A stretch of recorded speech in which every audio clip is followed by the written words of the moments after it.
नमस्कार। आज हम एक बहुत ही जानी मानी और सच कहूं तो दिल को झकझोर देने वाली कहानी पर बात करने वाले हैं, ठाकुर का कुआं। हाँ, प्रेमचंद की ये कहानी मतलब आज भी उतनी ही प्रासंगिक लगती है। बिल्कुल। तो कहानी हमें ले जाती है गांव में। वहाँ एक आदमी है, जोखू, बीमार है। हाँ, और प्यास से उसका बुरा हाल है। प्यास से बेहाल है, लेकिन मुश्किल ये है कि घर में जो पानी है लोटे में, उसमें भयानक बदबू है। हाँ, इतनी की पी ना सके। लगता जैसे कुएं में कोई जानवर गिरकर मर गया हो। सोचिए, गला सूख रहा है पर पानी पिया नहीं जा सकता, और यहीं से कहानी का असली संघर्ष शुरू होता है। बिल्कुल, वो सामाजिक ढांचा। हाँ, गांव की जो व्यवस्था है। जोखू की पत्नी है गंगी, वो ऊंची जाति के ठाकुर या साहू उनके कुएं से पानी नहीं ला सकती। मतलब उन्हें वहाँ जाने की इजाजत ही नहीं है। इजाजत नहीं है। डर है कि कोई देख लेगा तो डांट पड़े भी, शायद मार भी पड़े। और गांव में कोई तीसरा कुआं है ही नहीं। तो आज इसी कहानी के जरिए हम कोशिश करेंगे समझने की ये जातिगत अन्याय, एक बीमार आदमी की लाचारी, और गंगी का जो साहस है, उसका जो अंदरूनी विद्रोह है, उसको भी। बिल्कुल। तो चलिए इस कहानी में और गहरे उतरते हैं। हाँ, तो शुरू से ही देखें, जोखू की जो हालत है, प्यास से तड़प रहा है पर पानी पी नहीं सकता। वो कहता भी है गंगी से, गला सूखा जा रहा है और तू सड़ा पानी पिलाए देती है।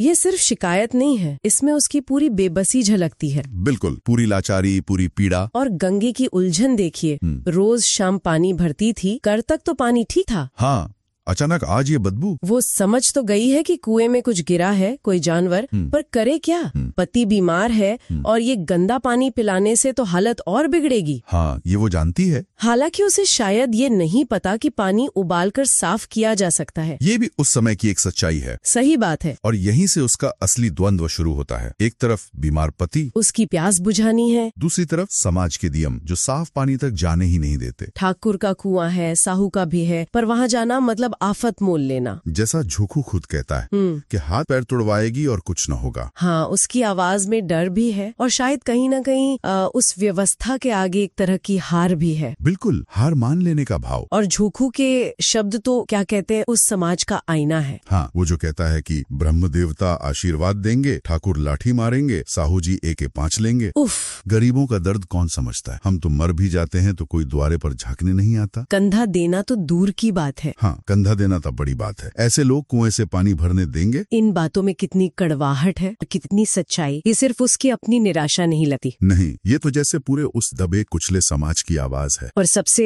असरदार बात क्या है, गंगी इन बातों का कोई जवाब नहीं दे पाती। हाँ, वो चुप रह जाती है। बिल्कुल चुप, क्योंकि वो जानती है कि जोखू जो कह रहा है वो सच है। वही हकीकत थी उस समय के। पानी मतलब जिंदगी की सबसे पहली जरूरत, उस पर भी जाति का पहरा। गंगी का चुप रहना जैसे उस सच्चाई को मानना है। लेकिन क्या ये सिर्फ मानना है या अंदर ही अंदर कुछ और पक रहा है? हाँ, ये सवाल कहानी आगे ले जाता है। फिर कहानी हमें एक दूसरी जगह ले जाती है। रात का समय है। हाँ, गांव के मेहनत का श्लोक सो चुके हैं, पर ठाकुर के दरवाजे पर महफिल जमी है। 10-5 बेफिक्रे लोग बैठे हैं। और बातें क्या हो रही हैं? बातें हो रही हैं कि कैसे ठाकुर ने बड़ी चालाकी से थानेदार को रिश्वत दी। हाँ, और एक मुकदमे से अपना पीछा छुड़ाया। कैसे किसी केस की नकल निकलवाई जबकि सरकारी बाबू मना कर रहे थे। देखिए, ये सीन सिर्फ ऐसे नहीं डाला प्रेमचंद ने, ये बहुत जरूरी है। हाँ, क्यों? ये उस पाखंड को दिखाता है जिस पर ये ऊंच नीच का पूरा ढांचा टिका है। एक तरफ गंगी और जोखू हैं जो पानी के लिए जान जोखिम में डाल रहे हैं। बिल्कुल। और दूसरी तरफ ये तथाकथित ऊंचे लोग जो खुलेआम कानून, धर्म, ईमान सब ताक पर रख रहे हैं और उसी को अपनी शान समझ रहे हैं। हाँ। अपनी अक्लमंदी। हाँ, प्रेमचंद यहाँ कमाल का विरोधाभास दिखाते हैं। दो अलग दुनियाएं। हाँ, ये कॉन्ट्रास्ट बहुत तीखा है। एक तरफ जिंदगी बचाने की लड़ाई, दूसरी तरफ कानून तोड़ने की शेखी। बिल्कुल। और इसी माहौल में अंधेरे का फायदा उठाकर गंगी दबे पांव पहुंचती है ठाकुर के कुएं तक। हाँ, वहाँ मंद रोशनी है, वो जगत की आड़ लेकर छिप जाती है। सही मौके का इंतजार कर रही है और सोच रही है। हाँ, कि इस कुएं का पानी तो सारा गांव पीता है, किसी के लिए रोक टोक नहीं, सिवाय हम जैसे बदनसीबों के लिए। और यहीं गंगी के अंदर वो लावा उबलना शुरू होता है। हाँ, उसका मन सवाल करता है, हम क्यों नीच है और ये लोग क्यों ऊंच है? क्या सिर्फ इसलिए कि इनके गले में एक धागा पड़ा है? फिर उसे याद आता है ठाकुर ने कैसे भेड़ चुराई थी,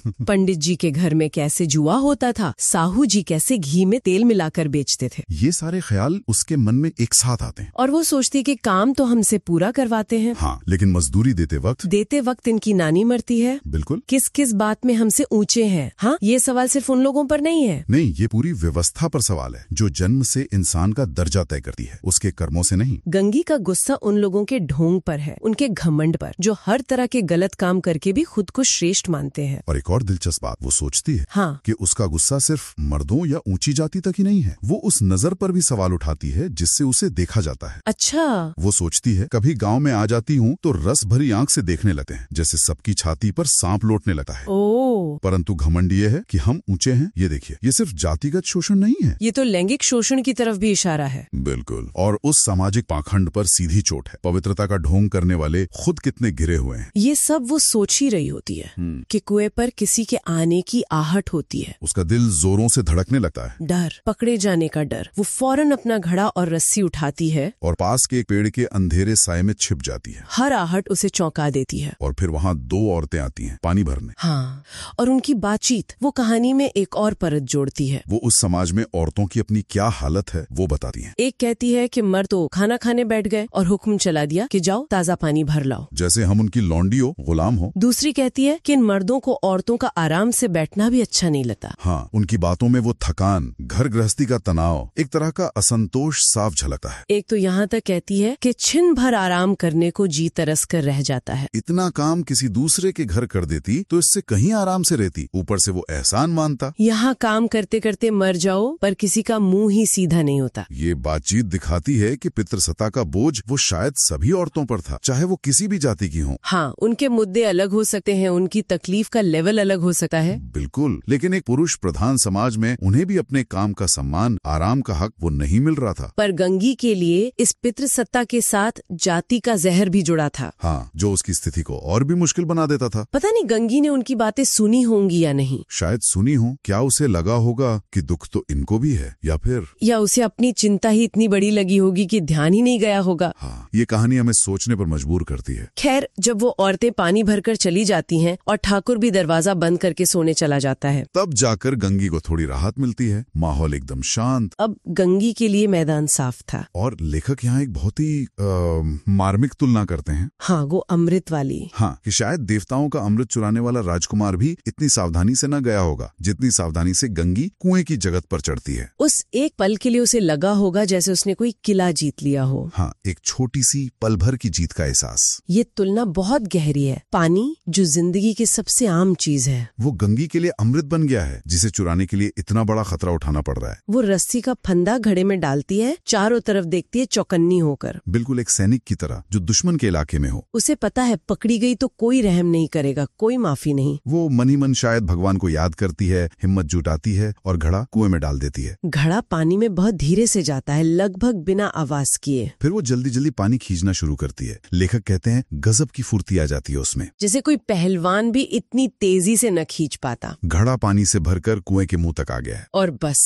वो फैसला करने वाला पल आता है। गंगी झुककर घड़े को पकड़कर जगत पर रखने ही वाली है कि अचानक ठाकुर साहब का दरवाजा खुल जाता है। कहानीकार लिखते हैं शेर का मुंह इससे अधिक भयानक ना होगा। उस एक आवाज ने, उस एक आहट ने सब कुछ बदल दिया। ये कहानी का क्लाइमैक्स है, चरम बिंदु। गंगी के हाथ कांप जाते हैं, पकड़ ढीली पड़ जाती है और रस्सी हाथ से छूट जाती है। घड़ा धड़ाम से वापस कुएं में। पानी में जोर की आवाज और देर तक लहरें उठती रहती हैं। पीछे से ठाकुर की आवाज आती है, कौन है, कौन है? वो कुएं की तरफ लपकता है। और गंगी, उसका सारा साहस, सारी सावधानी, वो जीत का एहसास, सब हवा, वो जगत से कूदती है और बिना पीछे देखे भाग खड़ी होती है। पकड़े जाने का डर, अपमान का डर, मार खाने का डर, ये सब उस पर हावी हो जाते हैं। वो बस भागती है, अंधेरे में गायब हो जाती है। ये दिखाता है कि वो व्यवस्था कितनी मजबूत है। गंगी की हिम्मत ठाकुर के दरवाजा खोलने भर से ही टूट गई। वो जो अमृत लाने गई थी वो कुएं में ही वापस समा गया। सारी मेहनत, सारा जोखिम बेकार। और कहानी का अंत